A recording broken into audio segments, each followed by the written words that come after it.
So, how do you really get to know a well known public figure? Well, today we're going to try something a little different. We're going to try to understand Hak Ja Han Moon, but entirely through the lens of her late husband, Sun Myung Moon, based completely on what he wrote in his autobiography. Let's dive into this incredibly personal portrait. So, he writes that right from the very beginning, like day one of their marriage, they made this promise to each other. It was this commitment to always show a united front, not just to the public, but maybe most importantly to their own kids. This one agreement really sets the stage for the entire life of devotion he's about to describe. All right, so the first big piece of this portrait that he paints is her role as a mother. And let me tell you, it was a role she took on at a truly massive scale. That's right, 14. I mean, just let that number sink in for a second. 14 children.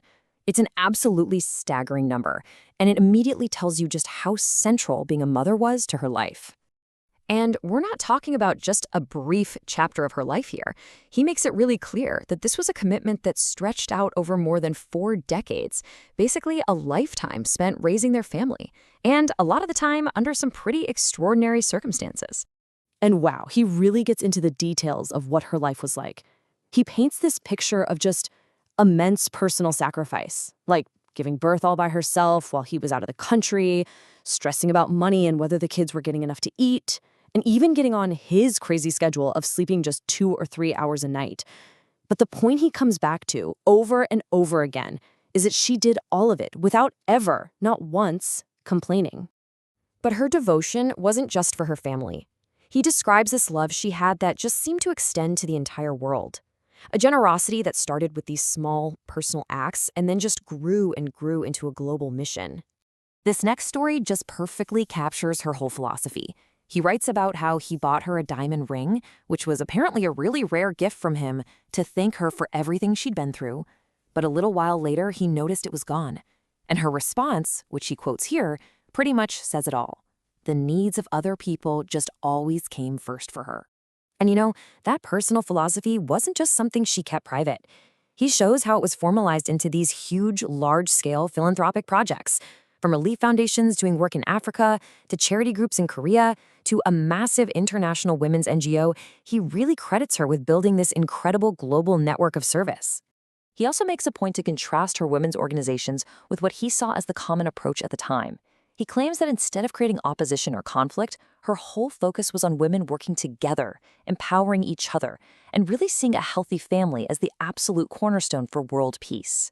But according to his book, her character was most profoundly tested, not by all the sacrifice or the public work, but by a sudden and just unimaginable tragedy that would strike right at the heart of their family. He really sets the scene here. They were in Korea in the middle of a bunch of rallies when they get this devastating international phone call. It was about their second son, Jin. He'd been in a really serious accident back in New York. Everything just happened so brutally fast.